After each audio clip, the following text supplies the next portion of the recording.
Hi Pisces, here's a general look at your solar chart for May 2012, and busy socializing, connecting, making new contacts or revisiting old ones, corresponding, gathering, sharing information, just having your ear to the ground and running around more probably.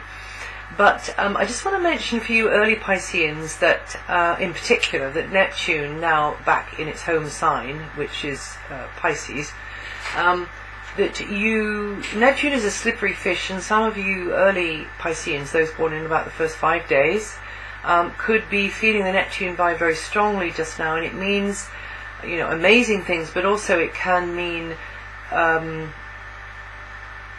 procrastination or loss of focus temporarily. So I just wanted to mention that, but also it does wonderful things for you in other ways, and it can be rather unrealistic and have you putting on the rose-tinted spectacles, but as long as you keep at least one foot on the ground, then it can serve you very well with enhancing imagination, or ability to heal and help, or the second sight, or anything to do with charitable work, or anything to do with connecting with the higher realms and dimensions beyond. So anyway, just to be aware of that, because some of you earlier Pisceans may have been struggling to get clarity or to make a decision, and actually it's not very easy when Neptune's about so strongly as it is at the moment. But if you listen to your higher knowing and you dream your dreams and you go to where it feels right and good, then rather than the hard logic, that would maybe be a better way to go. And of course you'll have to know how you can do that, almost by letting go of trying to work it out and come to a decision. Then it just bubbles up to the surface maybe for you. But anyway, I thought that was worth a mention. Now yes, a very, very busy month, socializing, and until the 9th, Mercury will put the mental focus on discussions or paperwork or speculation around property perhaps, and it may mean that you are very much in the flow anyway of information exchange. You may be watching the piggy bank as well, but new information or things unfolding in a certain way may help the situation, may improve the situation, and give you some bright new ideas. Actually, some of you could do very well working from home because of the current position of Venus, but I'll come to that in a minute.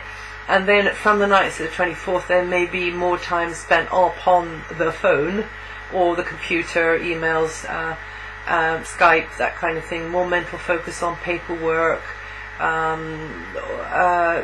just more of the same of what I mentioned about the sun's position at the beginning of the fourth, well, not the very beginning, but talking about how much mental left brain activity would be going on.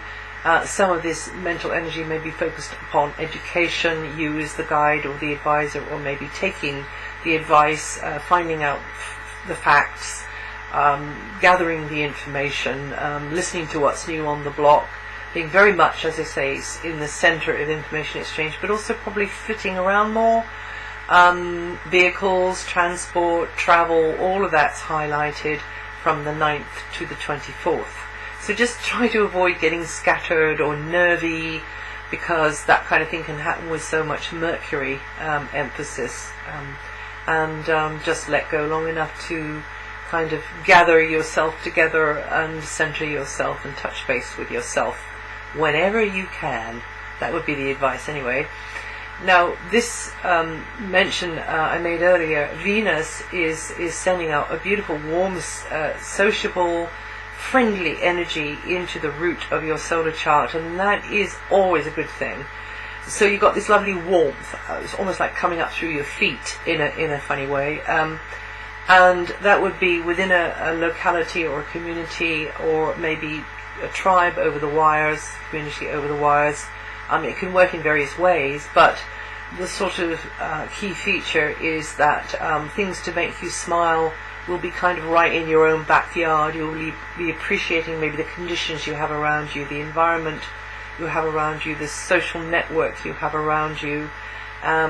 Maybe you're connecting very strongly with nature at this time and really appreciating that, valuing it very much. So maybe it's to do with family or extended family that you're valuing, or who's valuing you. So and a community of some kind could be valuing you. You feel support, you feel this security coming in, and it could be time for you to benefit materially from home, i.e. work from home, which we all can nowadays with the internet, or it can that shows my age, or you can use the assets that you've got right in your own backyard, things that have been staring you in the face, and you can, at least it can ease the budget, making something from what you've got right around you. So maybe some of you are getting into that.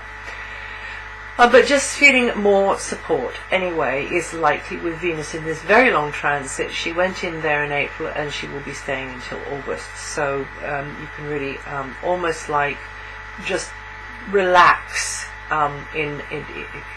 Some of you may have been feeling a bit sort of nervy with this Mercury stuff, but actually where Venus is can really, really help you let it go and relax. Mars, which is very unlike Venus, is in another long transit. Venus is a female energy, and by the way, you might have a lot of female energy around you, or being very much held in that kind of a way, anyway, to do with the Venus transit. But the Mars transit is very male energy, it's very action orientated, and it's very target based. So Mars came into your close relationship sector last November, and it will stay there until this July. So some of you already will have felt the action of Mars here, which can be pretty feisty, but also can be very productive if you team up with someone. But once you're in that team, then you've got to watch your step and maybe tone down your enthusiasm sometimes, because the person you've teamed up with, whether it's for business, professional reasons, or in fact it's a love relationship or friendship, the person you've teamed up with might not be in the mood for your enthusiasm, your eagerness, your wanting to make decisions now, not tomorrow. So as long as you get that sorted out, you can be very dynamic duo together and very productive, and you and someone can really do business together as long as you don't try to dominate the situation. Mars here does lead, would you? But you see, the thing is, Mars sometimes picks us up by the scruff of the neck, and we don't really get it until somebody gives a reaction to us, and we're thinking, oh, hang on, did I put my, trample all over them then? Or back then, because somebody might not say something for a little while. So it can work like that. It can also work the other way around, as a matter of fact, in that others you may experience the Mars energy coming at you. So actually you're behaving yourself and you're being very considerate, but actually the Mars energy is just smacks you in the face for some reason or another, or you get the blast and you just don't understand it. But again, it may simply be that you have to learn to override or tolerate because somebody's just going off on one, and it doesn't really matter in the greater scheme of things. Or if they're doing it regularly, you might have to put them right on it. But this is all the Mars sort of stuff that can go on sort of in the undergrowth, as it were, in a relationship. But the overview of it can be very dynamic, very productive. You can cover a lot of ground together. You can do a lot better in a duo than you can on your ownio. Also, another way it can work is that you are doing a lot of one-to-one work with others, and again, really being very sort of maybe got to be careful not to bite off more you can chew there, though, because the thing about Mars is that it demands stamina, and it can make you overreach yourself, you see. So again, just I try to make people aware of things, and that it's up to you how you play it, you know. Relationships or team efforts should be flowing more smoothly now, though, because there was a bit of a sort of a hold up when Mars went retrograde over March, April time, until mid-April actually, but now Mars is going forwards again, and you could feel more balanced anyway. There's more harmony going on, and moving forwards again. But once again, patience, which is not Mars' strong suit at all, may be needed with an opposite number. It might be in a businessy type way, but it might not. It might be a family member that you're having a bit of a toing and sort of like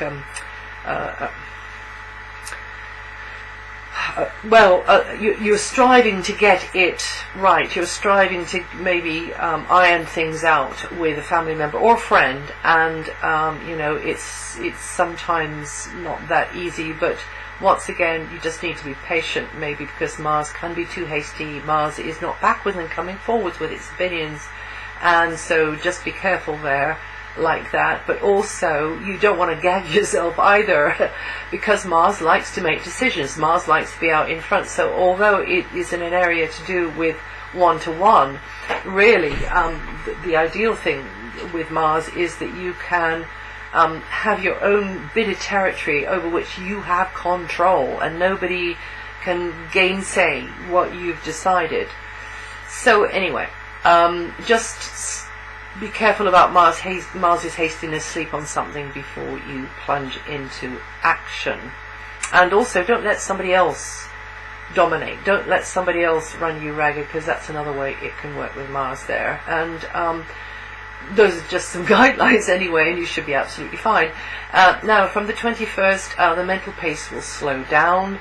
The focus will be more inward, and perhaps more upon the home base, inside, outside, family, or within a community. And that's it for May. Here I've been speaking about the faster moving inner planets, but you need to set this against the slower moving outer planets. So go to my website if you're not there already, and find what I've written about that there for your sign this month, because I'll update the timings every month. And also you might like to find the forecast for your rising sign or for your moon sign. It'll add to or subtract from what I say here, and what you've understood from what I said here.